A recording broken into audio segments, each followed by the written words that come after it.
I unfortunately have to admit, now slightly respect Jake Paul. I know, disgusting. Addressing what I said at the start, yeah, I mean, sure, Jake Paul did it for 92 million, which is a lot of money. I'd get knocked out by Anthony Joshua for 100 million. You know what? Jake Paul did far better than I thought he would. I thought he was going to get knocked out in round 2. And shockingly, he survived to round 6.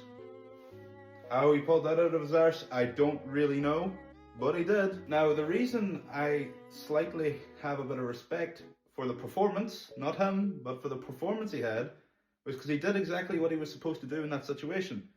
You're talking about a 5'11" cruiserweight going up against a two-time unified heavyweight champion of the world who's 250 pounds of pure muscle, and everyone knows Anthony Joshua for his destructive power and his strength, his knockout ability. He's ruthless, you know. So the fact he went in there, Jake, he did what he had to do. Why would you trade with Anthony Joshua? You know, did anyone actually expect him to not run? You know, the fact that he frustrated Anthony Joshua for as long as he did actually says surprisingly a lot. Now, Jake's maybe not as bad as people think he is at boxing. He's still a dickhead. Let's just clarify, but yeah, he did a lot better than I thought he would. What I did respect mainly was the fact that in round 5, Anthony Joshua just started going for this guy. He started, and he started landing. He started hitting properly on Jake Paul. And Jake Paul got knocked down twice. And honestly, Jake Paul had every opportunity. He could have just quit there, to be fair to him. I'm surprised he didn't quit. He probably regrets that he didn't quit, but he gained a lot of respect. He didn't quit after the 2 knockdowns, and he could have ran off of his money, and he could have sat down like, oh, I don't need to take no more damage against this big behemoth of a man. Let's just move on with my life. Nope, he got up twice, for better or for worse.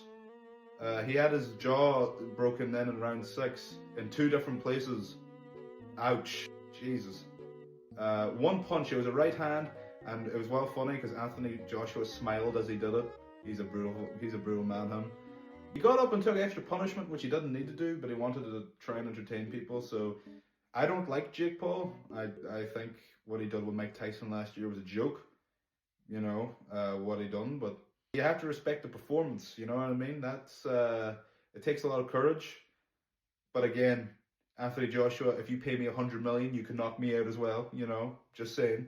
But yeah, it is what it is. I think it was a good fight, but well, it wasn't a good fight, but it was a good spectacle would be the right word, I think. But let me know what your thoughts are in the comments. Cheers, guys. Have a good one.